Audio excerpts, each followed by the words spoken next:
تنہائی کے آنسوؤں سے نا آشنا ہیں، آج ہم سجدے کے سرور سے نا آشنا ہیں، آج ہم تلاوت کی حلاوت سے نا آشنا ہیں۔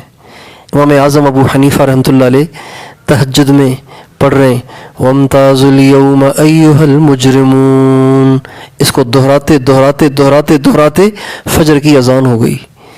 کیا مجھے 10 سال میں نے درس نظامی پڑھا ہے، کیا مجھے ایک رات بھی ایسی نصیب ہوئی ہے کہ جس میں نے ایک آیت کو دہرا دہرا کے رات رو رو کے گزار دی ہو؟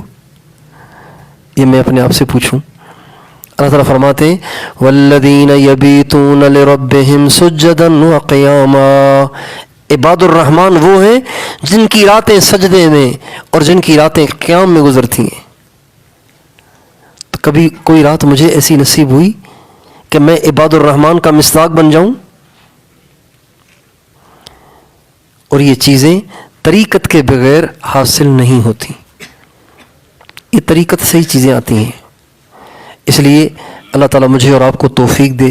یہ طریقت کی اہمیت ہے کہ اس کے بغیر دین ناقص ہے، اس کے بغیر دین ادھورا ہے۔ تو اس لیے میں بھی آپ بھی نیت کریں انشاءاللہ، ایک تو ہم خلوت میں پابندی سے اللہ کو یاد کیا کریں گے، خلوت میں ساری دنیا سے کٹ کے یکسوئی کے ساتھ بیٹھ کے اللہ کو یاد کیا کریں روزانہ۔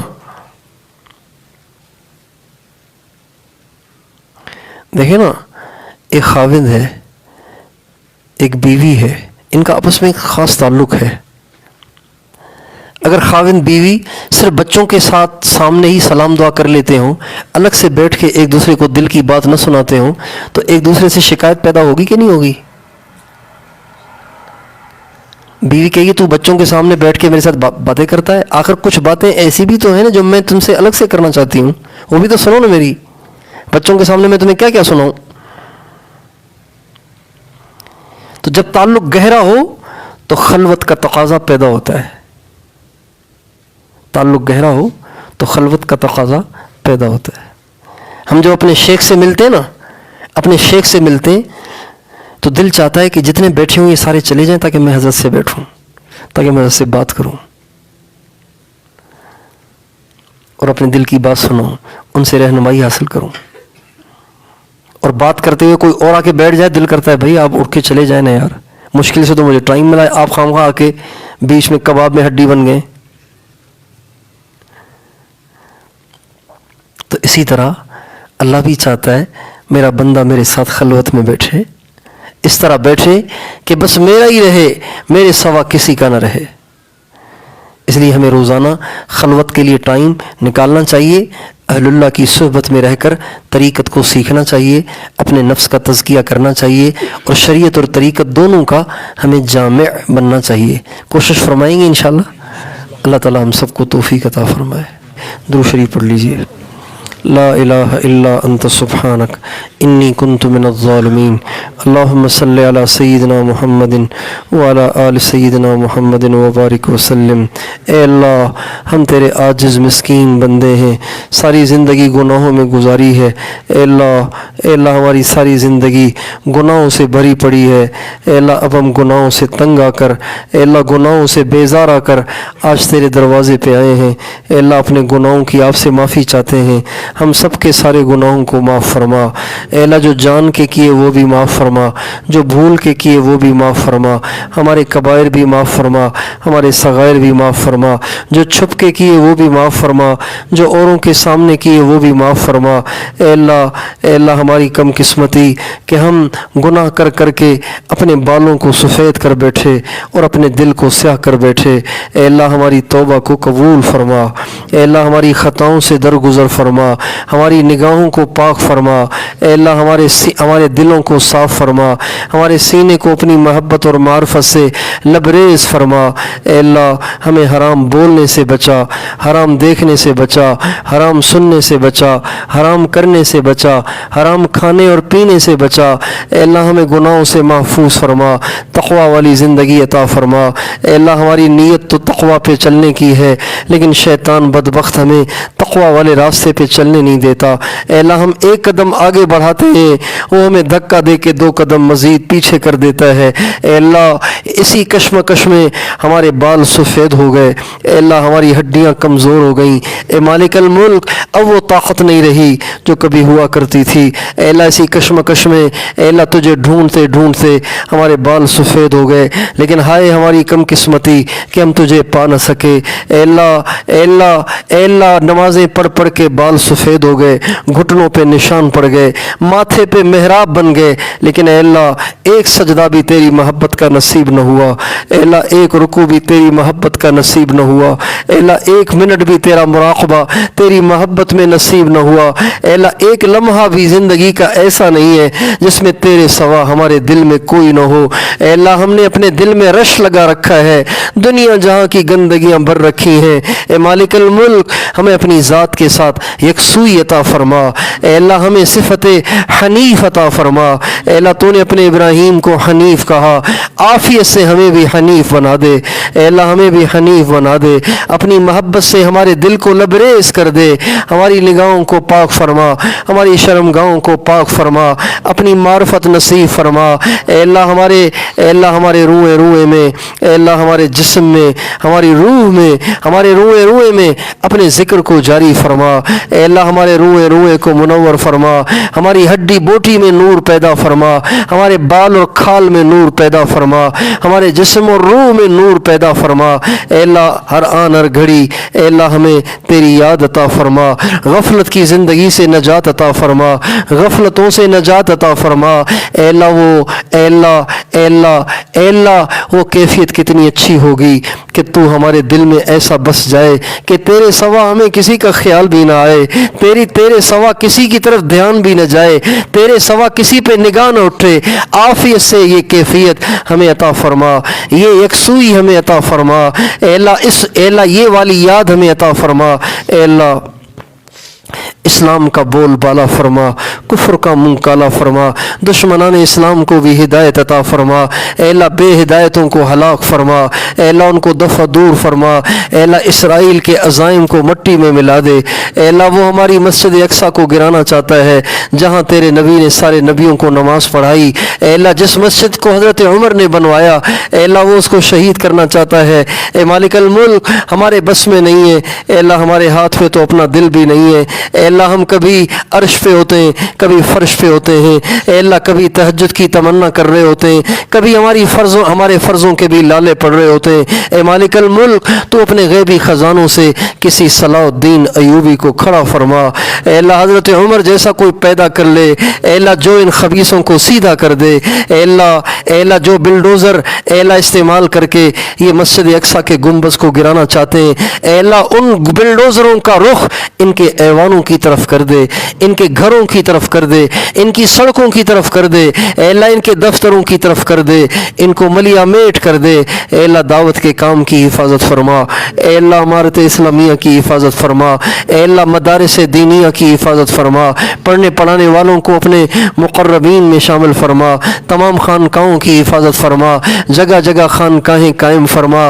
اے اللہ انٹرنیٹ نے ساری امت کی نوجوان نسل کو بیمار کر دیا ہے، اے اللہ طبیب نظر نہیں آتے، اے اللہ اکا دکا طبیب رہ گئے ہیں، باقی سب دنیا چھوڑ گئے، جا کے قبروں میں سو گئے۔ اے مالک الملک جگہ جگہ ایسے طبیب پیدا فرما جو مردہ دل زندہ کر دیا کریں، اے اللہ جو اپنی توجہ ڈال کے اے اللہ ظلمت سے بھرے ہوئے دلوں کو اے اللہ نور کا منارہ بنا دیا کریں، نور کی مشعل بنا دیا کریں۔ اے اللہ ہر جگہ ایسے اہل اللہ کھڑے فرما، ایسے صاحب نسبت لوگ پیدا فرما، ہمیں ذریعے کے طور پر استعمال فرما۔ اے اللہ بیماروں کو عافیت اور صحت عطا فرما، مقروضوں کے قرضے اتار دے، بے گھروں کو گھر دے دے، جن کے بچے بچیوں کے رشتے نہیں ہو رہے ان کے خیر والے رشتے کرا دے، بے اولادوں کو نیک اور صالح اولاد دے دے اللہ، جن کی اولادیں بگڑ گئیں ان کو نیک صالح بنا دے، ہمارے بچوں کو قرآن پاک کا حافظ بنا، عالم ربانی بنا، دین کا دائی بنا، ولی کامل بنا، کروڑوں کی ہدایت کا ذریعہ بنا، متقیوں کا امام بنا۔ اے اللہ عافیت سے ہمیں امام مہدی کا ساتھ عطا فرما، دجال کے فتنے سے محفوظ فرما، حضرت عیسیٰ علیہ السلام کی صحبت سے اے اللہ مشرف فرما، اے اللہ عافیت سے ان کی صحبت سے اے اللہ صحبت کی سعادت عطا فرما۔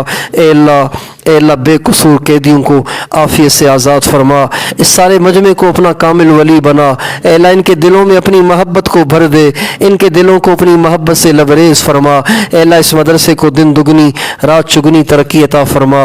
محتمم صاحب، ناظم صاحب، اے اللہ ان کو اپنے مقربین میں شامل فرما، اے اللہ تمام اساتذہ کو اپنے مقربین میں شامل فرما، تمام طلبہ کو اپنے مقربین میں شامل فرما، تمام معاونین کو اپنے مقربین میں شامل فرما، تمام ضروریات کا اپنے غیبی خزانوں سے تکفل فرما، اے اللہ اس علاقے کے تمام مدارس کو مزید قبولیت عطا فرما اور غیبی خزانوں سے سب کی ضرورتیں پوری فرما۔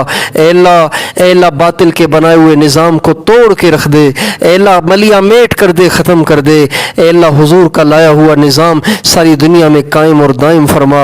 اے اللہ جو خیریں ہم نے مانگی وہ بھی عطا فرما، اے اللہ جو مانگنے سے رہ گئی وہ بھی عطا فرما، جو ہمارے آقا نے مانگی ان میں سے بھی وافر حصہ عطا فرما، جن شرور سے ہمارے آقا نے پناہ مانگی ہمیں بھی پناہ عطا فرما۔ اس مجمع میں جن کے جائز ارمان ہوں اے اللہ پریشانیاں ہوں، جائز ارمان پورے فرما، پریشانیاں دور فرما۔ جو ہمارے عزیز و اقارب دنیا سے چلے گئے اے اللہ ان کی قبروں کو منور فرما، جو ہمارے اساتذہ مشائخ دنیا سے چلے گئے اے اللہ ان سب کی قبروں کو منور فرما، درجات کو بلند فرما، جنت الفردوس میں جگہ عطا فرما۔ جو انہوں نے ہمارے ساتھ احسان کی ان کا اپنے شایان نشان بہترین ان کو بدلہ عطا فرما۔ آمین۔ وصلی اللہ علی النبی الکریم وعلی آلہ وصحبہ اجمعین۔